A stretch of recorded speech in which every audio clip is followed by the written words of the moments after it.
औज़ुबिल्लाहि मिनश्शैतानिर्रजीम बिस्मिल्लाहिर्रहमानिर्रहीम। नाज़रीन, कुरान मजीद का एक और दिलचस्प टॉपिक है मौज़्ज़तीन, जिसके बारे में आज हम तर्जुमा और तफसीर पढ़ेंगे।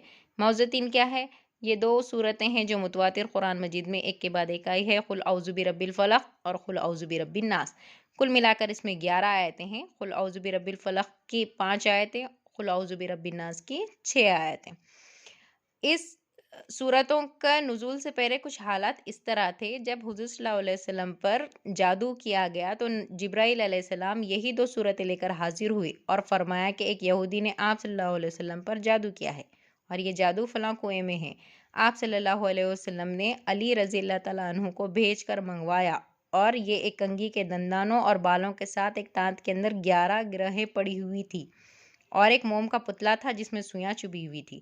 जिब्राईल अलैहिस्सलाम के कहने के मुताबिक आप सल्लल्लाहु अलैहि वसल्लम इन दोनों सूरतों में से एक एक आयत पढ़ते जाते और ग्रह खुलती जाती और सुई निकलती जाती। खात्मे तक पहुँचते पहुँचते सारी ग्रहें भी खुल गई और सुइयां भी निकल गई और आप सल्लल्लाहु अलैहि वसल्लम इस तरह सही हो गए जैसे कोई शख्स जकड़बंदी से आज़ाद हो जाए।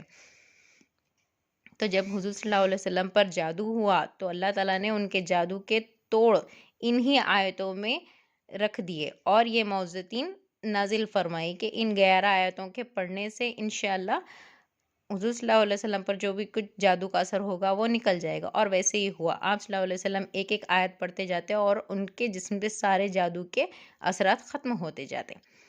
एक और जगह आया है कि हुज़ूर सल्लल्लाहु अलैहि वसल्लम की जब भी तकलीफ़ बढ़ जाती या आप बीमार पड़ जाते तब इन्हीं मौज़्ज़तीन को पढ़कर अपने हाथों पर दम करते और सारे जिस्म से फेर लेते और जब वो ना कर पाए तो आप सल्लल्लाहु अलैहि वसल्लम ने उम्मुल मोमिनीन हज़रत आयशा रज़ियल्लाहु तआला अन्हा से इन्हीं मौज़्ज़तीन को पढ़कर दम करने की ताकीद की।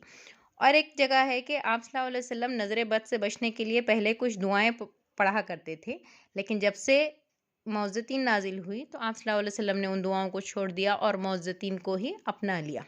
चलिए नाज़रीन, अब इसका तर्जुमा शुरू करते हैं। औज़ु बिल्लाहि मिनश्शैतानिर्रजीम बिस्मिल्लाहिर्रहमानिर्रहीम। कुल औज़ु बिरब्बिल फलक़, आप कह दीजिए मैं सुबह के रब की पनाह में आता हूँ। मिन शर्रि मा खलक़, हर इस चीज़ के शर से जो उसने पैदा की है। हर उस चीज़ यहाँ पर सब आ गया, जिन भी आ गए, इंसान भी आ गए, जादू भी, शैतान भी और जो कुछ अल्लाह ताला ने पैदा करदा जो कुछ मखलूक है उनके शर से मैं अल्लाह के पनाह में आता हूँ। व मिन शर्रि गासिक़िन इज़ा वक़ब, और अंधेरी रात की तारीकी के शर से जब इसका अंधेरा छा। व मिन शर्रि नफ़्फ़ासाति फ़िल उक़द, और ग्रह लगाकर इनमें फूंकने वालियों के शर से। यहाँ उसी जादू की तरफ इशारा किया है। व मिन शर्रि हासिदिन इज़ा हसद, और हसद करने वाले की बुराई से भी कि वो जब हसद करने लगे। देखिए नाज़रीन, इस सूरे में इन आयत की बड़ी फ़जीलत है और अगर हम पर भी कभी हमें भी इस तरह से कभी ख़दशा हो जाए, किसी के शर से हमें डर लगने लगे, तो हमारा काम है कि हम भी इन्हीं आयत का विर्द किया करें और इन मौज़्ज़तीन को पढ़कर अपने हाथों पर दम करें और सारे जिस्म से फेर लें। नाज़रीन, इसमें एक और सूरत है सूरह नास, जो इंशाअल्लाह हम अगले वीडियो में इसकी तफसीर देखेंगे। जब तक के लिए अल्लाह ताला से दुआ है कि अल्लाह ताला हमें अपने पनाह में रखे और सारी मखलूक़ात के शर से हमें अपनी पनाह में रखे। आमीन सुमा आमीन।